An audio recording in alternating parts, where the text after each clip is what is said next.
بسم اللہ الرحمن الرحیم الحمد للہ رب العالمین والعاقبۃ للمتقین والصلاۃ والسلام علی سید الانبیاء والمرسلین وعلی آلہ واصحابہ وعطرتہ وازواجہ وانصارہ واحبابہ واتباعہ الی یوم الدین،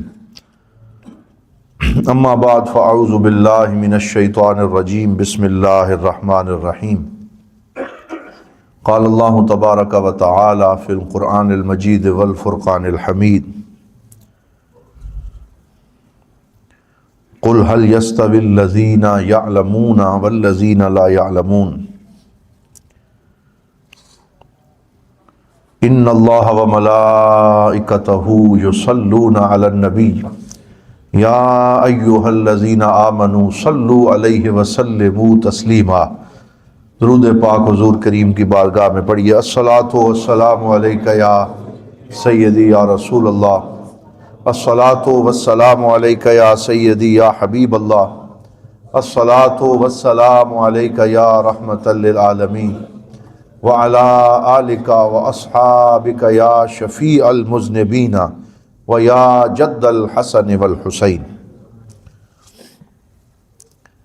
پھر درود پاک پڑھیے۔ الصلاۃ والسلام علیک یا سیدی یا رسول اللہ وعلی آلک واصحابک یا سیدی یا حبیب اللہ۔ نعرہ لائق صد عزت و تکریم حضور دیوان کریم دامت برکاتہم القدسیہ اور جملہ برادران اسلام، اللہ رب العزت کے فضل و کرم سے ہم سب ماہ شعبان المعظم کے اس جمعۃ المبارک میں حاضر ہیں۔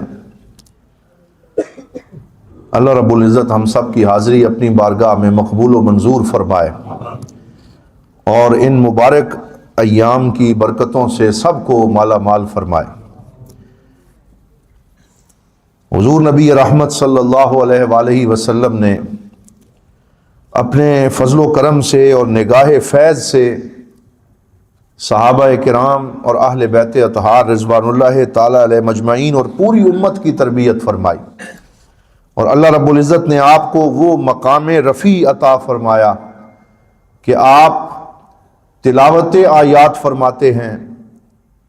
پھر ان آیات کی تعلیم بھی ارشاد فرماتے ہیں، اور اپنی نگاہوں سے اپنے غلاموں کا تزکیہ بھی فرماتے ہیں۔ اور یہ تینوں وہ منصب ہیں جنہیں اللہ رب العزت نے قرآن حکیم کے اندر بار بار بیان فرمایا ہے کہ اللہ تعالیٰ وہ ہے جس نے امیین کے اندر اپنے رسول کو بھیجا، شان والے نبی کو بھیجا۔ کیوں بھیجا؟ فرمایا یتلو علیہم آیاتہ ویزکیہم ویعلمہم الکتاب والحکمہ، کہ آپ قرآن کی آیتیں پڑھ پڑھ کے سناتے ہیں، پھر ان آیات کے معنی ارشاد فرماتے ہیں اور اپنی نگاہوں سے اپنے غلاموں کے دلوں کو پاک فرما دیتے۔ جن صحابہ کرام کو حضور نبی رحمت صلی اللہ علیہ وسلم کا قرب خاص عطا ہوا، ان میں ایک عظیم ہستی حبر الامہ حضرت سیدنا عبداللہ بن عباس رضی اللہ تعالی عنہ ہیں۔ یہ حضور صلی اللہ علیہ وسلم کے چچا زاد ہیں، آپ کے چچا کے بیٹے ہیں، اور اللہ رب العزت نے ان کو بڑی شانوں سے نوازا۔ جب یہ پیدا ہوئے اور حضور نبی رحمت صلی اللہ علیہ وسلم کے پاس ان کی والدہ ان کو لے کے آئیں، جن کا نام حضرت سیدہ ام فضل رضی اللہ تعالی عنہا تھا، اور وہ لے کے آئیں، اور حضور صلی اللہ علیہ وسلم نے پہلی دفعہ جب اپنے چچا کے اس بیٹے کو اپنے بازوؤں میں اٹھایا تو آپ نے فرمایا مرحباً بأبی الخلفاء، فرمایا یہ خلیفوں کا باپ ہے اور میں اسے مرحبا کہتا ہوں۔ یعنی ابھی وہ پیدا ہوئے ہیں، پھر وہ جوان ہوں گے، پھر وہ پڑھیں گے، تو حضور صلی اللہ علیہ وسلم نے ہاتھ میں لیتے ہی ان کا مستقبل بھی بیان فرما دیا۔ یہ ہمارے نبی کی شان علم ہے، فرمایا یہ خلفاء کا باپ ہوگا، اس کی نسل میں اتنے خلیفے ہوں گے، اللہ تعالیٰ میرے اس بھائی کے اولاد میں اتنے خلفاء اور اتنی حکمرانی جو ہے وہ عطا کرے گا۔ تو حضور صلی اللہ علیہ وسلم نے انہیں خلیفوں کا باپ قرار دیا۔ پھر جب وہ بڑے ہوئے تو انہیں ترجمان قرآن کا لقب دیا، حبر الامہ کے لقب سے یاد فرمایا، اور ان کو حضور صلی اللہ علیہ وسلم نے اپنی دعاؤں سے نوازا۔ حضرت فاروق اعظم رضی اللہ تعالیٰ عنہ ارشاد فرماتے ہیں کہ میں نے رسول اللہ صلی اللہ علیہ وآلہ وسلم کی زبان سے سنا کہ حضور نے حضرت عبداللہ ابن عباس رضی اللہ تعالیٰ عنہ کو نماز میں اپنے ساتھ کہا، کہیں آپ نماز ادا کرنے لگے، فرمایا میرے ساتھ کھڑے ہو جاؤ، تو حضرت عبداللہ ابن عباس پیچھے ہٹ کے کھڑے ہو گئے۔ تو جب نماز حضور پڑھ چکے تو سرکار دو عالم صلی اللہ علیہ وسلم نے فرمایا کہ میں نے تجھے کہا تھا میرے ساتھ کھڑے ہو جاؤ، تو آپ کیوں نہیں کھڑے ہوئے؟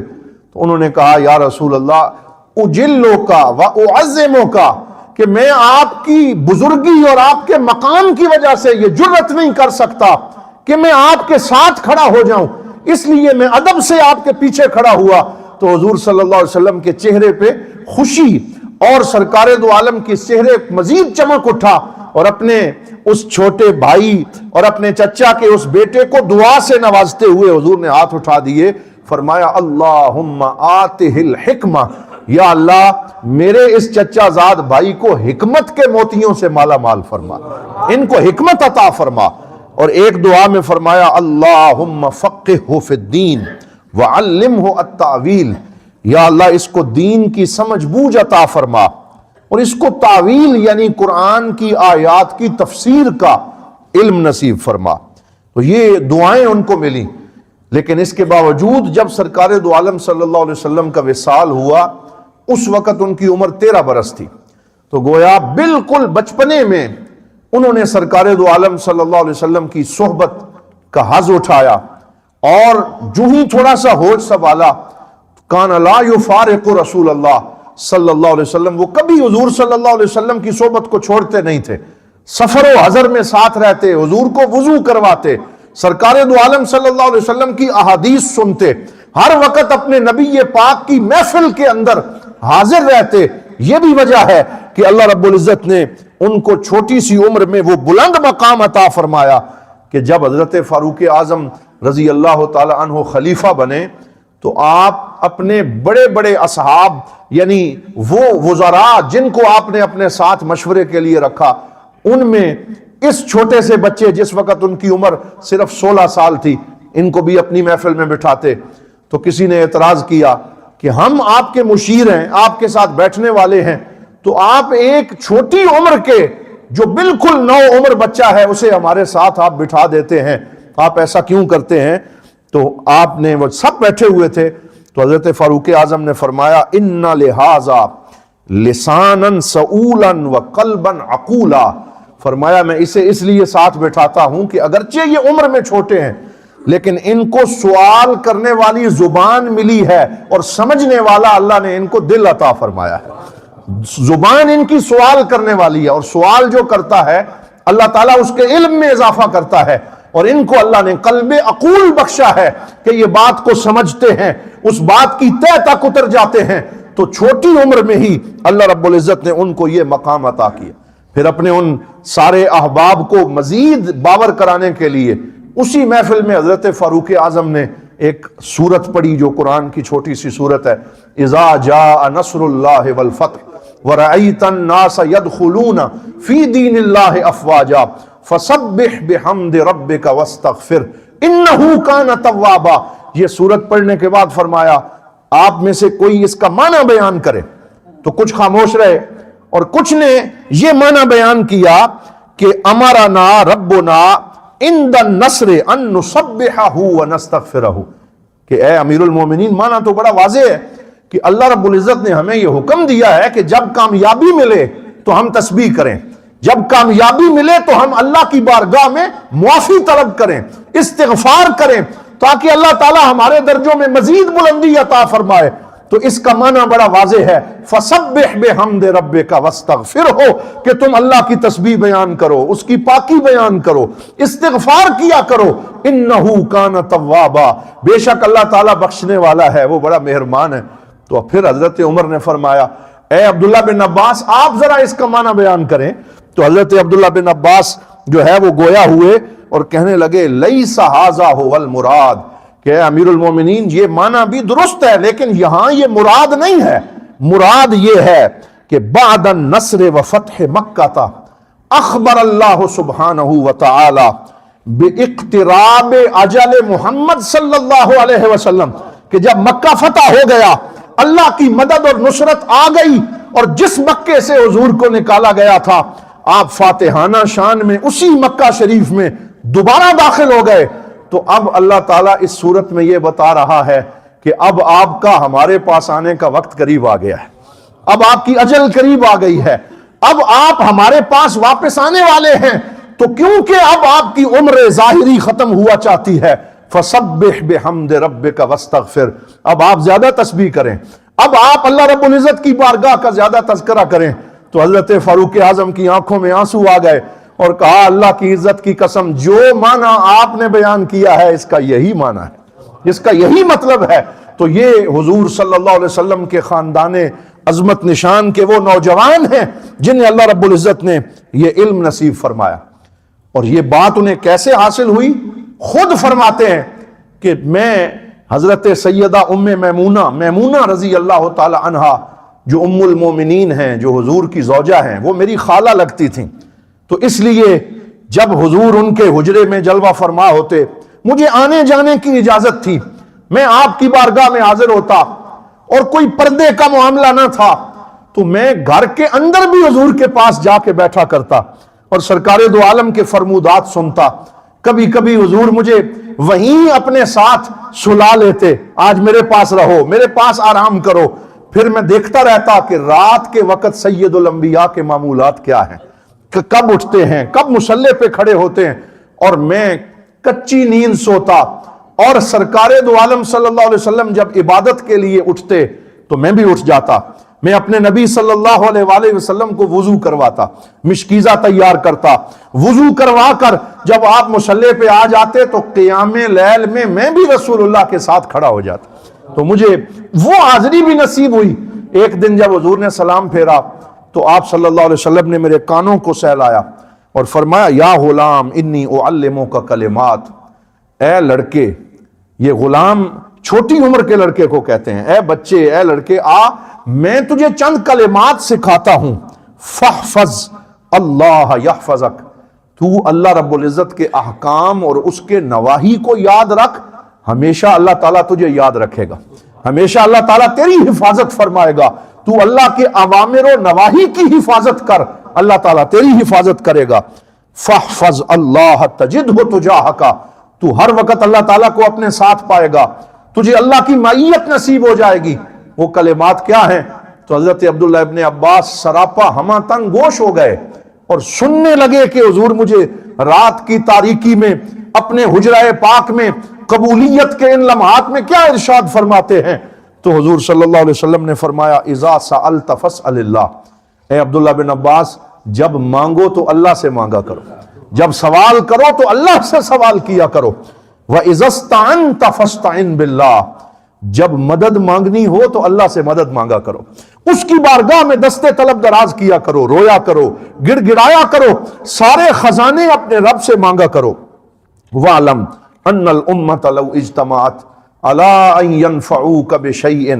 لَن يَنْفَعُوكَ إِلَّا مَا قَدَّرَ اللَّهُ لَكَ۔ توحید کا درس حضور صلی اللہ علیہ وسلم حضرت عبداللہ بن عباس کو رات کی تاریکی میں ارشاد فرما رہے ہیں، جان لو اگر سارے زمانے کے لوگ بھی تجھے کوئی نفع پہنچانے کے لیے جمع ہو جائیں کہ ہم اسے یہ نفع دیں گے، ہم اس کا یہ فائدہ کریں گے، کوئی فائدہ تمہیں نہیں دے سکتا جب تک اللہ تعالیٰ نے وہ فائدہ تیرے حق میں نہ لکھ دیا۔ وہی فائدہ تجھے پہنچے گا جو تیرے رب نے تیرے لیے لکھ دیا ہے، جو تیرے رب نے تجھے عطا فرمانا ہے۔ وَعْلَمْ أَنَّ الْأُمَّةَ لَوْ اجْتَمَعَتْ عَلَىٰ أَن يَضُرُّوكَ بِشَيْءٍ لَن يَضُرُّوكَ إِلَّا مَا قَدَّرَ اللَّهُ لَكَ، فرمایا اور جان لو اگر سارے تجھے کوئی نقصان پہنچانا چاہیں اور جمع ہو کر تیرے خلاف ہو جائیں، برسرے پیکار ہو جائیں، تجھے نقصان دینا چاہیں، کوئی تیرا بال بھی بیکا نہیں کر سکتا اگر اللہ تعالیٰ کی طرف سے تیرے لیے وہ تکلیف نہ لکھی ہو۔ تو یہ وہ جملے ہیں جن کے ساتھ اللہ تعالیٰ کے پاک نبی نے ہر بندے کو اپنے مولا کے ساتھ جوڑا ہے، توحید کو بیان فرمایا ہے۔ اور حضرت عبداللہ ابن عباس نے ان احادیث کو حضور صلی اللہ علیہ وسلم سے روایت کر کے امت تک پہنچایا اور فرمایا، اسی مجلس میں حضور نے مجھے فرمایا وَعْلَمْ أَنَّ مَا أَصَابَكَ لَمْ يَكُنْ لِيُخْطِئَكَ، وَأَنَّمَا أَخْطَأَكَ لَمْ يَكُنْ لِيُصِيبَكَ، فرمایا یہ بھی جان لے جو تیرے پاس رزق پہنچنا ہے وہ چوک نہیں سکتا،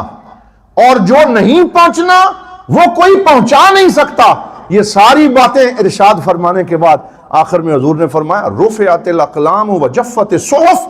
یہ بات لکھنے کے بعد اللہ نے قلم کو اٹھا لیا ہے اور ورق خشک ہو گیا ہے، یعنی یہ اللہ کا اٹل فیصلہ ہے جس میں کوئی تبدیلی ہو سکتی نہیں ہے، تاکہ انسان اپنی امید اپنے مولا سے وابستہ رکھے اور اللہ رب العزت کی بارگاہ سے جڑا رہے۔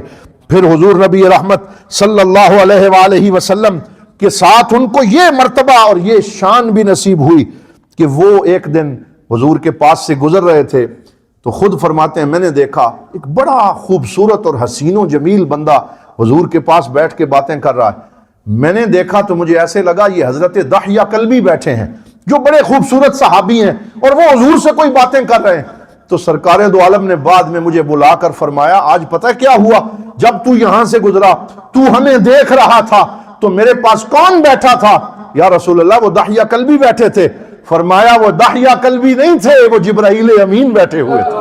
آج جبرائیل کی تو نے زیارت کی ہے اور اللہ تعالیٰ نے تجھے یہ شرف بخشا ہے کہ جبرائیل امین کے چہرے کو تو نے دیکھا ہے، وہ مجھ سے ہم کلام تھے۔ اور انہوں نے تیرے بارے میں کیا کہا یا رسول اللہ؟ انہوں نے کیا فرمایا؟ انہوں نے مجھ سے پوچھا یہ نوجوان کون ہے؟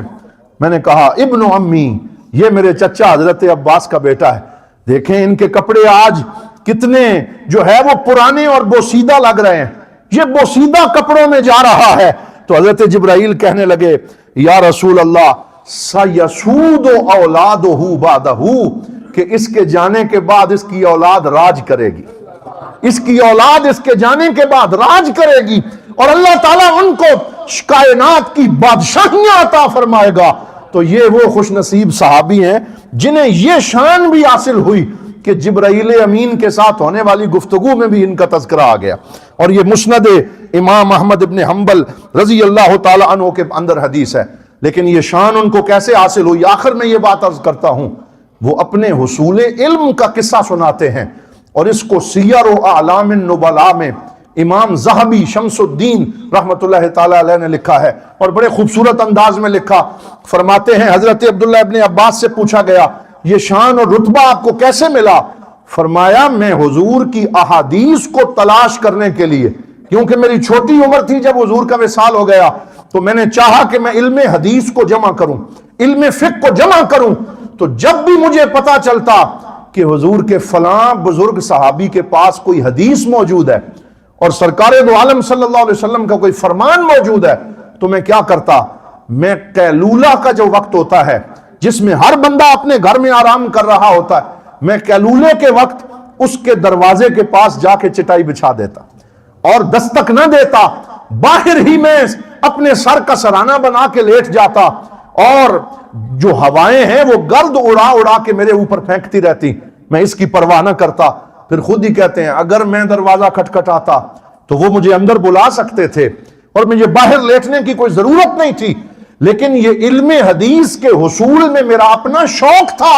کہ جو گرد میرے اوپر پڑتی ہے پڑے، لیکن مجھے رسول اکرم کی احادیث حاصل ہو جائے۔ تو میرا اپنا شوق تھا کہ میں باہر لیٹتا۔ جب وہ دروازہ کھول کے باہر نکلتے تو دیکھتے کہ حضور کے چچا جان کا یہ بیٹا یہاں آرام کر رہا ہے، تو وہ مجھے اٹھا کے کہتے آپ ایسے کیوں لیٹے ہیں، آپ یہاں کیوں بیٹھے ہیں؟ وہ کہتے آپ کے پاس حضور کی حدیث ہے وہ میں لینے آیا ہوں۔ تو آپ مجھے حکم دیتے، میں آپ کے گھر حاضر ہوتا، میں خود آ کے آپ کو یہ بات عرض کرتا۔ وہ فرماتے میرا یہ دل کرتا ہے کہ حضور کی حدیث کا علم حاصل کرنے کے لیے العلم یوتا ولا یاتی، یہ حضرت عبداللہ ابن عباس کا جملہ ہے اور جو مائے ذہب سے لکھنے کے قابل ہے۔ فرمایا علم کی شان یہ ہے کہ علم کے پاس جایا جاتا ہے، علم چل کے کسی کے پاس نہیں آتا۔ یہ علم کا مقام ہے کہ اسے حاصل کرنے کے لیے سفر کرنا پڑتا ہے۔ آپ دیکھیں دارالعلوم محمدیہ غوثیہ بھیرا شریف، وہ میخانہ علم و حکمت اور علم و حکمت کا وہ خوبصورت گلستان جسے حضرت ضیاء الامت جسٹس پیر محمد کرم شاہ الازہری رحمت اللہ تعالی علیہ اور آپ کے آباء و اجداد نے یہاں قائم کیا، حضور غازی اسلام نے قائم کیا، جو حضرت امیر السالکین کی دعاؤں کا ثمر ہے۔ یہاں بھی علم نبوت کا وہ در کھلا ہوا ہے کہ جس کو حاصل کرنے کے لیے پوری دنیا سے لوگ چل کے یہاں آ رہے۔ العلم یوتا ولا یاتی، علم حاصل کرنے کے لیے چل کے لوگ آتے ہیں، حاضری دیتے ہیں، دروازے پہ دستک دیتے ہیں، پھر ان کو یہ علم نبوت جو ہے اس میں سے حصہ نصیب ہوتا ہے۔ تو حضرات محترم، یہ وہ جلیل القدر صحابی ہیں جن کو اللہ رب العزت نے یہ رتبہ عطا فرمایا کہ سرکار دو عالم صلی اللہ علیہ وسلم سے ان کو ترجمان القرآن کا اور فقیہ امت کا لقب بھی حاصل ہوا، اور پوری امت کی تربیت کرنے کے لیے انہوں نے یہ اہتمام کیا۔ اللہ رب العزت ان کے درجات بلند فرمائے اور حضور کی آل و اصحاب کی سچی غلامی ہمیں عطا فرمائے۔ بوئے مبارک شریف سرکار دو عالم مل کے کہہ دیں صلی اللہ علیہ وآلہ وسلم۔ جیسا کہ حضور غریب نواز نے مہربانی فرمائی، اور پہلے معمول یہ ہے کہ سال میں 2 مرتبہ اس کی زیارت کا اہتمام ہوتا ہے،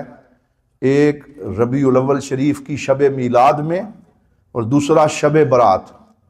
15 شعبان المعظم کی جو رات ہے اس میں۔